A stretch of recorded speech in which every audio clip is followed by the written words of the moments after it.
नमस्कार, मैं हूं आपके साथ रोहित पुनेटा और हमारे चुनावी शो वोट यात्रा में आपका स्वागत है। 2019 चुनावों को लेकर देश का सियासी मूड भांपते हुए हमारी टीम बिहार के सीवान पहुंच चुकी है। सीवान देश के पहले राष्ट्रपति डॉक्टर राजेंद्र प्रसाद की जन्मस्थली है, लेकिन 90 के दशक के बाद से सीवान की पहचान बाहुबली नेता शहाबुद्दीन के खौफ से होने लगी। देश को पहला राष्ट्रपति देने वाले सीवान की धरती अब विकास के लिए तरस रही है। नेता आते हैं, वादा करते हैं, चुनाव जीतते हैं और फिर नजर नहीं आते। हमारे संवाददाता शिवपूजन झा ने सीवान के लोगों की सियासी नब्ज को टटोला है। वोट यात्रा में आज देखिए क्या कहती है सीवान की जनता।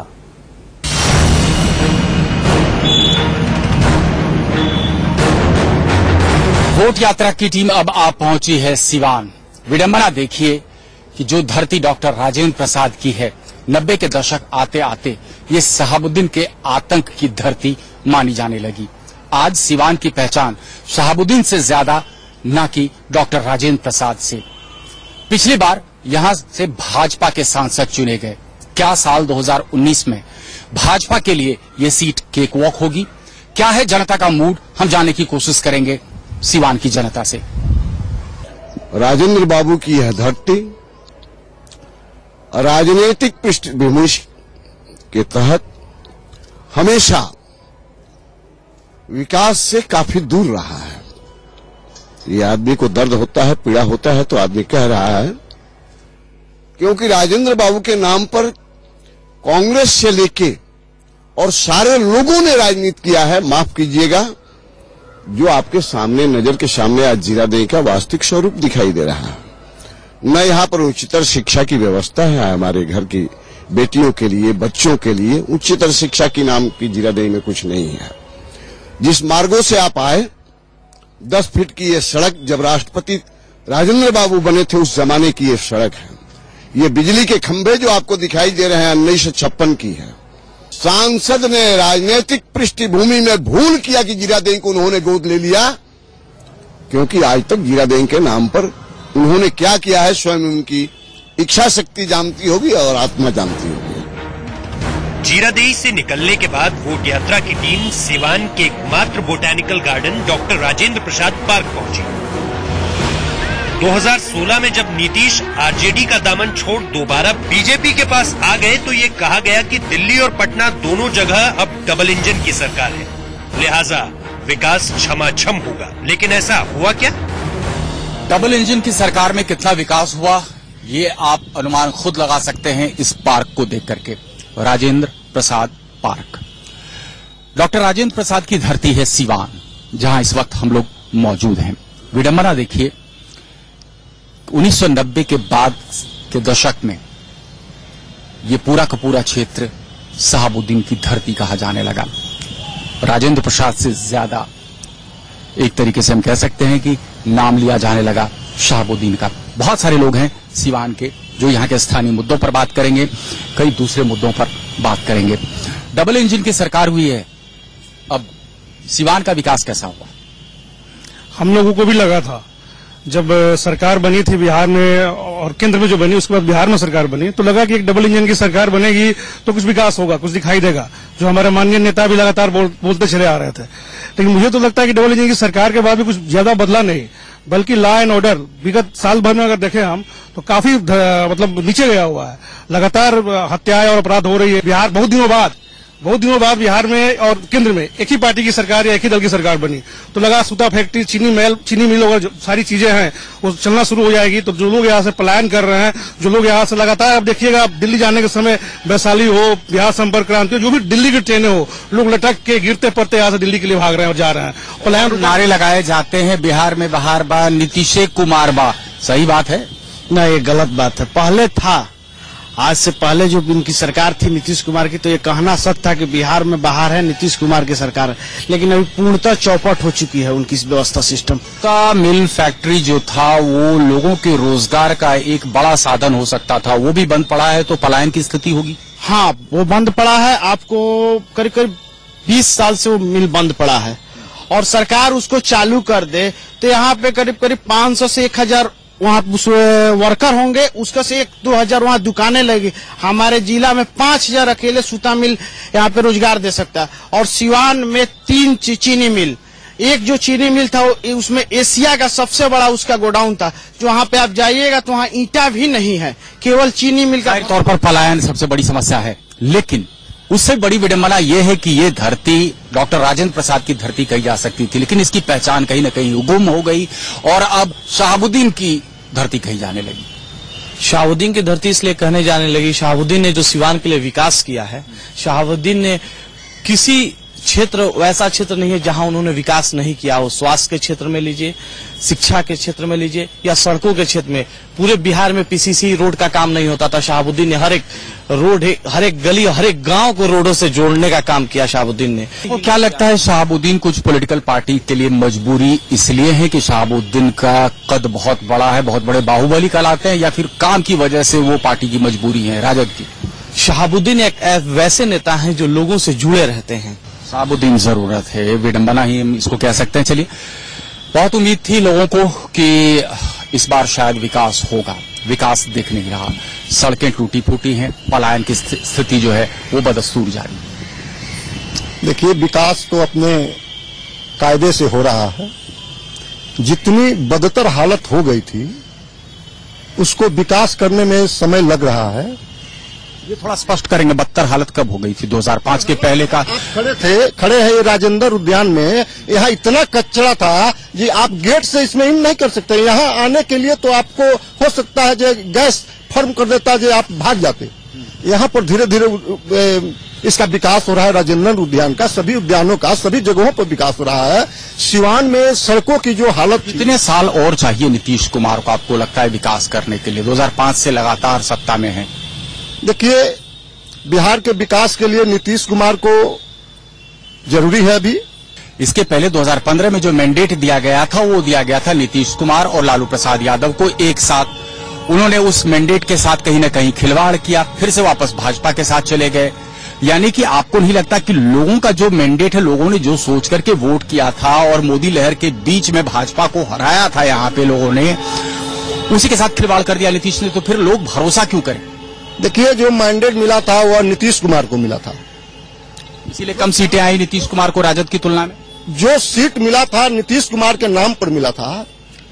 जब नीतीश कुमार जी अगले बार चुनाव लड़े थे तो राष्ट्रीय जनता दल के नेता का चेहरा पर जब उनको मिला था तो उनको विपक्ष में बैठने का हैसियत भी प्राप्त नहीं हुआ था। आपको क्या लग रहा है, 2014 जैसी स्थिति है या नहीं है? देखिए, विपक्ष के पास प्रधानमंत्री नरेंद्र मोदी जी के मुकाबले कोई चेहरा नहीं है। विपक्ष में कोई एक सर्वमान्य चेहरा नहीं है। शायद इसका खामियाजा विपक्ष को भुगतना पड़ सकता है और इसका फायदा भाजपा को मिलेगा।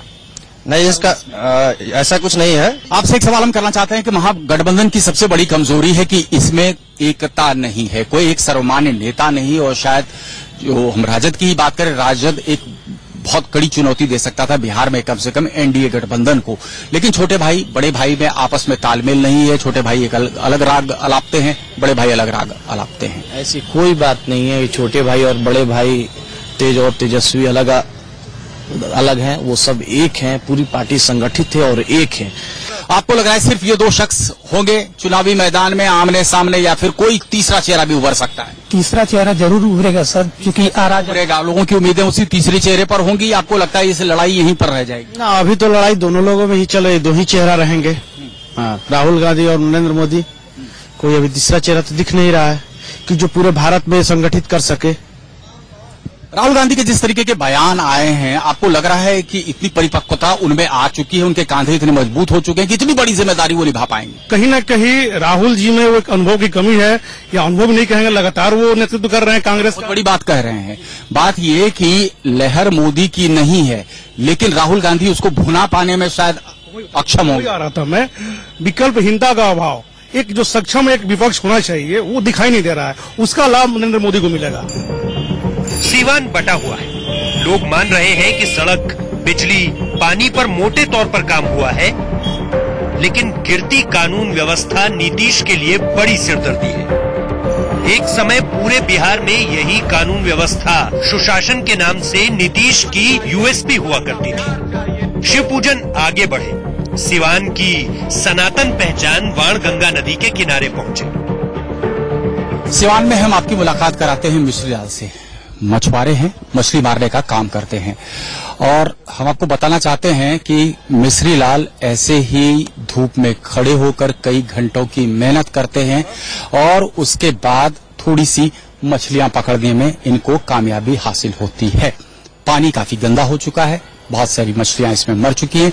मिश्री लाल जी कैसे पकड़ते हैं मछली, थोड़ा हमें फेंक के जाल बताएंगे, बताइए।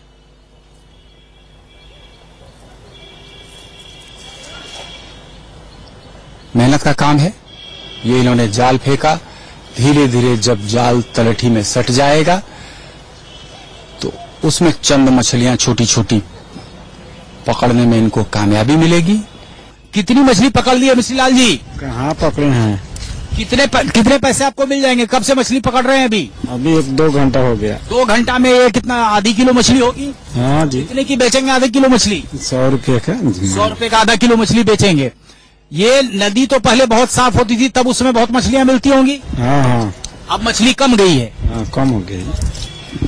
कायदे से इस नदी के पानी से लोग अपने घर का भोजन तक किसी जमाने में बनाया करते थे, लेकिन आज गंदगी का जो है अंबार इस कदर है कि इसके पानी में लोग स्नान करने से भी गुरेज करते हैं। पवित्र नदी मानी जाती है, लेकिन इसके बावजूद गंदगी फैलाने से लोग बाज नहीं आते और सरकार का ध्यान इस नदी की ओर कभी नहीं होता। वाणगंगा में मिश्री लाल से मिलने के बाद शिवपूजन सिवान शहर पहुंचे एक चाय की दुकान पर। चाय की दुकान है, क्या नाम है आपका? चंदन कुमार। चंदन जी, 2019 में आपको लग रहा है मोदी लहर रहेगी या फिर कोई दूसरा मुद्दा रहेगा 2019 में? बिल्कुल रहेगा, मोदी लहर रहेगी। मोदी ने कैसा काम किया है? सामने पड़ा है, देखिए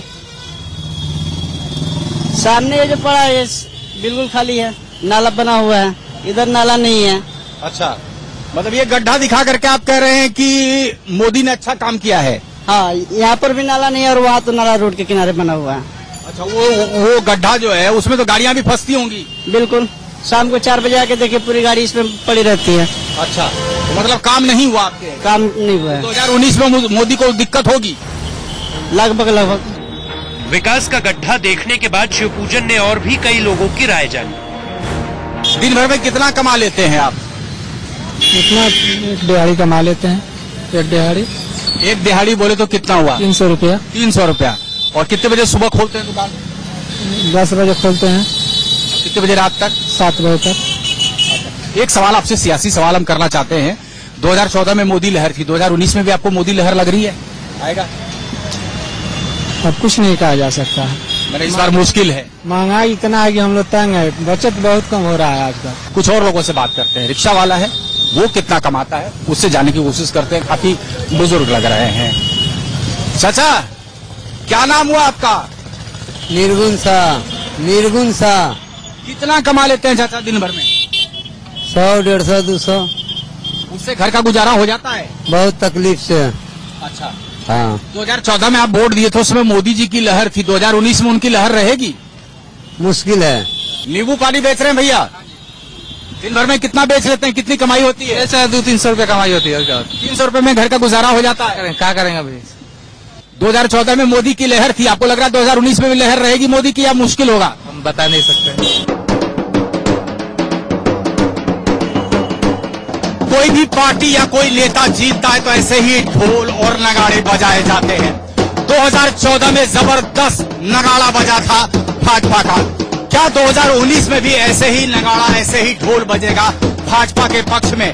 थोड़ा सा बच्चा है, इसी से पहले समझते हैं। बेटा, आपको तो बहुत सारे लोग बुलाते होंगे बजाने के लिए, नेता वेता भी बुलाते हैं? हाँ। तो कैसा महसूस करते हैं जब नेता के लिए आप बजाते हैं? कोई नेता जीतता है तब आप नगाड़ा बजाते हैं, कैसा महसूस करते हैं आप? अच्छा लगता है। 2014 में मोदी जी बहुत जबरदस्त जीते थे, पूरे भारत में खूब नगाड़ा बजा था। 2019 में बजेगा? हाँ। खूब नगाड़ा बजा था, 2019 में बजेगा? हाँ। ज्यादातर लोग मोदी लहर के नाम पर चुप हो जाते हैं। अगर वो 2019 में दोबारा से लहर के लिए हाँ नहीं तो ना भी नहीं कह रहे। शिवपूजन अब सिवान के उन बुलंद खंडरों में पहुंचे जिसकी वजह से 90 के दशक तक इस इलाके की पहचान हुआ करती थी। ये इलाका चौभव हुआ करता था। ये खंडहर बता रहे हैं कभी इमारत बुलंद रही होगी। दरअसल ये कभी चीनी मिल हुआ करता था, आज बंद पड़ा है और इसकी बंदी से हजारों लोग बेरोजगार हो गए हैं। आप कल्पना कीजिए कि जब ये चीनी मिल चल रहा होगा तब कितने किसान लाभान्वित हुए होंगे, कितने मजदूर इसमें काम किया करते होंगे। चीनी मिल कब से बंद पड़ा हुआ है, चुनावी मुद्दा रहता है, लेकिन चीनी मिल अब तक नहीं खुला है। आप तो स्थानीय निवासी हैं, ये बताइए चीनी मिल कब से बंद पड़ा है? मिनिमम समथिंग वही 20 साल से बंद है। और हर साल नेता आते होंगे, कहते होंगे चीनी मिल खुलवा देते होंगे। यहाँ 3 चीनी मिले हैं जी, 3 चीनी मिल, 2 चीनी मिल और 1 सूता फैक्ट्री है। अच्छा जी, जिसमें तीनों बंद है अभी तक। समथिंग तीनों 20 से 25 साल तक बंद है, 25 साल से बंद है।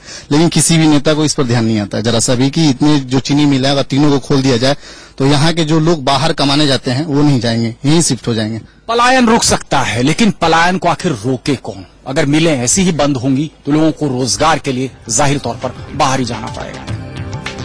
आखिर में शिवपूजन एक कुम्हार के पास पहुंचे। कुम्हार सृजन करता है, उस मिट्टी को आकार देता है जिसके बारे में कहा जाता है कि इसका कोई मोल नहीं। पुरानी कहावत है कि कच्चे घड़े से पानी एक बार ही भरा जा सकता है। अब देखना बेहद दिलचस्प होगा कि क्या भाजपा का घड़ा कच्चा था और क्या एक बार भाजपा ने पानी भर लिया, या फिर भाजपा का घड़ा वो पक्का था और इससे कई बार पानी भरा जा सकता है।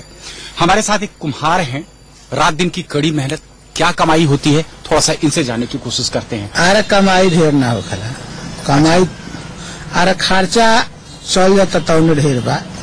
अच्छा, खर्चा किसी तरह से चल जाता है। सिवान की मिट्टी का आज की तारीख में जितना सियासी मोल होना चाहिए उतना नहीं है। उसे भी एक ऐसे कुम्हार की जरूरत है जो हाशिए पर पड़े इस इलाके को फिर से खड़ा कर दे और हर जगह से बड़ा कर दे। तो ये थी बिहार की जनता की राय। बिहार के बाद अब वोट यात्रा की टीम पहुंच चुकी है महाराष्ट्र।